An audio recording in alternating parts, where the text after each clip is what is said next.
নমস্কার বন্ধুরা, নিত্য চ্যানেলে সবাইকে স্বাগত। আজকে চলে আসলাম শীতের এক টেস্টি সবজি রেসিপি নিয়ে। বিনস আর আলুর টেস্টি এই রেসিপিটা গরম ভাত বা রুটির সাথে দারুণ লাগে। চলুন দেখতে থাকুন। এখানে আমি 300 গ্রামের মতো নিয়েছি বিনস, আর দুটো মাঝারি সাইজ আলু লম্বা লম্বা করে কেটে নিয়েছি, দুটো মাঝারি সাইজ টমেটো, আর নিয়েছি 100 গ্রামের মতো সবে মিলে পেঁয়াজ, ছোট পেঁয়াজ, বড় পেঁয়াজ, আর 8 কোয়া রসুন। আমি উনুনে কড়াই বসিয়ে 2 টেবিল চামচ সরষের তেল দিয়ে দিলাম। আপনারা চাইলে সাদা তেলেও এই রান্নাটা করে নিতে পারেন। এবার আলুগুলোকে আমি একটু নুন আর হলুদ দিয়ে একটু নেড়েচেড়ে ভেজে নেব।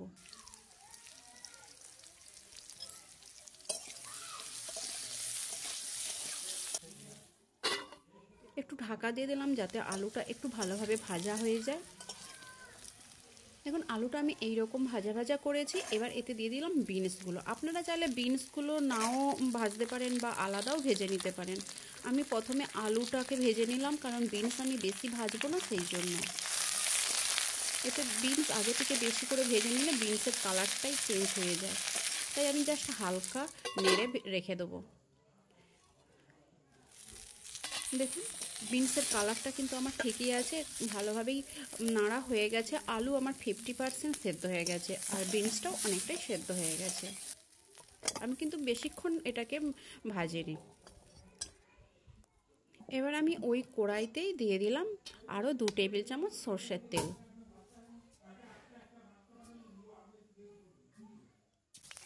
এবার দিয়ে দিলাম 1 টেবিল চামচ 5 ফোড়ন, আর দিয়ে দিলাম রসুন কোয়া, ছোট পেঁয়াজ।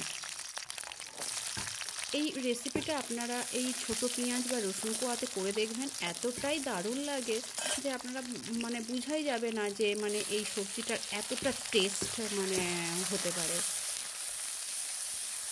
এবার আমি একটা যে বড় পেঁয়াজ রেখেছিলাম সেটাকেও পেস্ট করে এতে দিয়ে দিলাম। ভালোভাবে ভাজা হয়ে গেলে দিয়ে দিলাম মশলা। এই মশলার মধ্যে আছে 1 ইঞ্চির মতন আদা, আর 1 চামচ জিরে, আর 2টো শুকনো লঙ্কা বাটা। আপনারা ঝালটা নিজেদের পছন্দ অনুযায়ী দেবেন। আমি এখানে 2টো শুকনো লঙ্কা বাটা ব্যবহার করেছি।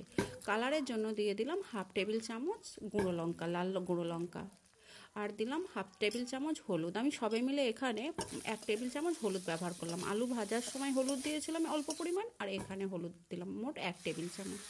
টমেটো যে রেখেছিলাম, টমেটোটাকে এখানে পেস্ট করে আমি দিয়ে দিলাম। একটা টমেটো পেস্ট করেছি, আর একটা টমেটোকে এমনিই রেখে দিয়েছি। পরিমাণ মতো নুন দিয়ে দিলাম।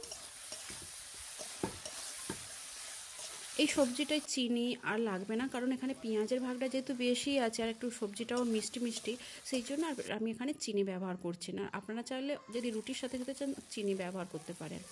আমি এখানে দিয়ে দিলাম যে আর একটা টমেটো ছিল, সেটাও দিয়ে দিলাম। এবার মশলার জলটাও এখানে দিয়ে ভালো করে মশলাটাকে আমি কষিয়ে নিচ্ছি। দেখুন, আমার মশলা ভালোভাবে কষানো হয়ে গেছে। এবার ওতে আমি আলু আর বিনসগুলো দিয়ে একটু ভালো করে নেড়ে নেব। আমার যেহেতু আলুটা অনেকটাই সেদ্ধ হয়ে গেছে, দেখুন আমি বেশিক্ষণ আর মশলা এখানে মশলাতে কষালাম না সবজিটাকে। এবার আমি অল্প জল দিয়ে পরিমাণ মতো, আমি যেমন গ্রেভি রাখবো সেই রকম হিসেবে জল দিলাম। জল দিয়ে এটাকে আমি 2 মিনিটের মতো ভালো করে ফুটিয়ে নেব, যাতে সবজিটা আরও ভালোভাবে পুরোপুরি সেদ্ধ হয়ে যায়।